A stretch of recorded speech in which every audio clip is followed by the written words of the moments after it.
standard and of a level that would produce the kind of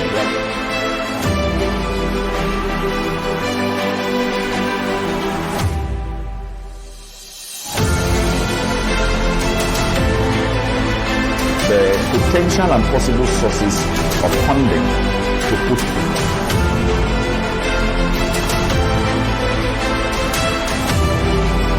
setting up tertiary institutions. I wouldn't Then the second thing you must take note of is that you need to define your impact. You clearly define your project's vision, mission, and goals. Please, before you start, any social impact project or whatever you intend to do in the non-profit sector, it's important that your vision, your mission, and your goals are clearly enumerated, clearly outlined, clearly understood. And by that, you must write a document for that purpose. All right? You need to articulate the social impact you aim to achieve, ensuring that it resonates with potential donors and investors. A compelling and focused vision attracts individuals who share your passion and more likely to contribute financially. I'll tell you this. Take note of this, that a compelling and focused vision does one thing for you. It will attract passion and are more likely to contribute financially. By this, I want to say that you must have a working document for whatever project you want to do. It's I'm sorry to say, it's like we enjoy dealing in issues abstractly. Ideas are hanging in the air, and everything is just hanging in the air. And there are no documents, as it were, to refer to and nothing to share, with our potential investors.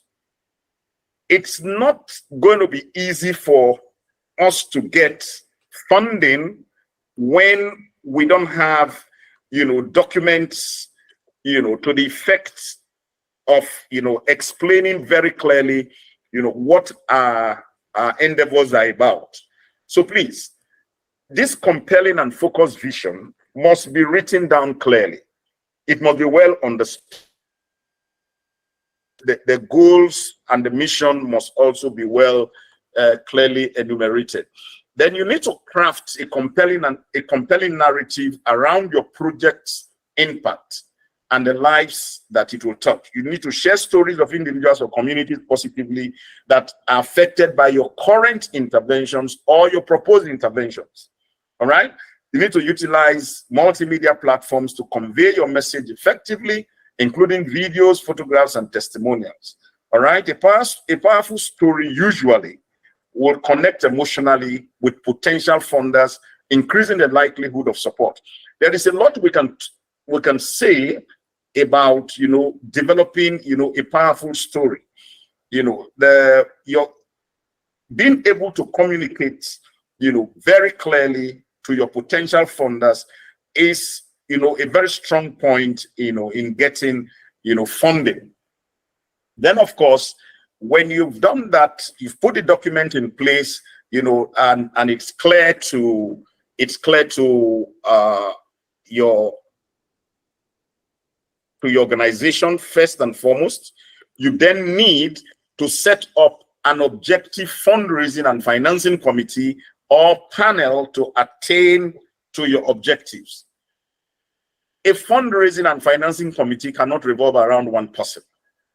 Okay? And that is why at Peniel Doxa Consulting, we encourage as much as possible that schools, should have fundraising and endowment of institutional advancement offices, NGOs, the non-profit sector, social enterprise. You must have in place what you might call fundraising committees, financing committees, or panels to attain to your objectives. The size of these panels, the size of these committees, or the size of this office definitely will depend on the amount of money you want to raise. If you want to raise $1 million, for example, of course, you're not going to put that around one person. all right, or 2 people for that matter, because there's a lot involved. There's communication, there's harvesting of potential funders, there is research, you know, reaching out to them. There is putting in place what you might call, you know, fundraising events, you know, galas, you know, both local and international. So the committee, or rather the fundraising office, must be strong. Then the planning stage for your organizational or personal social impact project, you know, is the next thing you go into. And in doing that, you must develop a compelling fundraising plan and an adequate fundraising and financing strategy for the social impact project. One you need to do is to create a comprehensive fundraising plan that outlines your project's financial strategies. You need to tailor your plan to different fundraising avenues, showcasing the specific benefits and value your project offers to potential funders.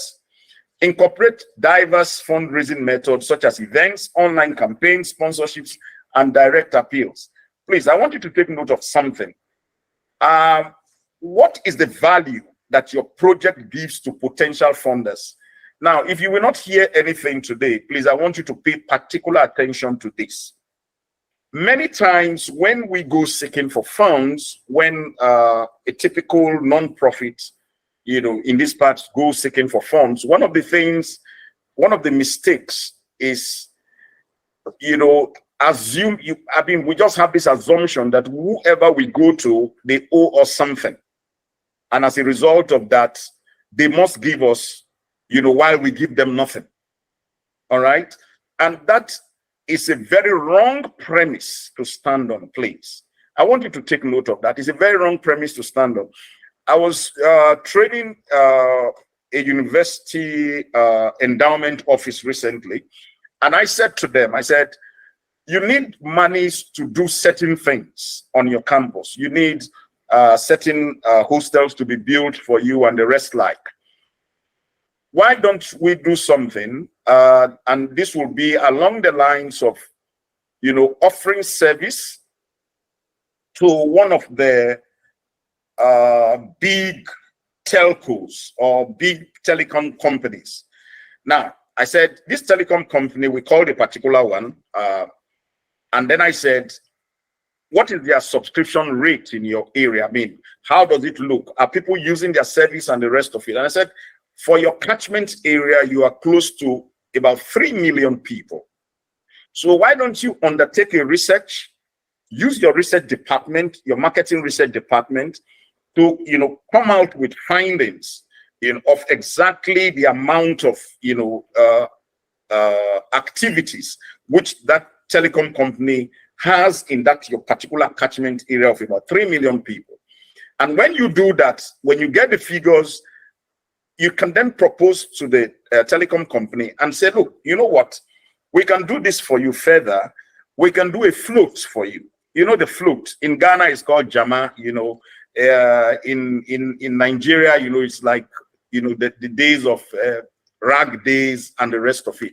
But what it is essentially is that you just get, you know, a long trailer back, pack instruments on top, youth on top, you know, students on top. And I said to the university, use your students, ask your students to come online, to come into this project with you, and then go around the major municipalities, you know, in your catchment area, doing adverts for this telecom company. And in the process of doing that, tell the telecom company that, look, this is what we want you to do for us. All right. So you have offered a service. You have offered a service which the telecom company will be compelled to repay you for, you know, in kind. So at all times when we're looking for funding, let's also, you know, be very, very careful to include what will benefit our funders. Let's not always, you know, think that our funders must give us, you know, irrespective of what we present on the table.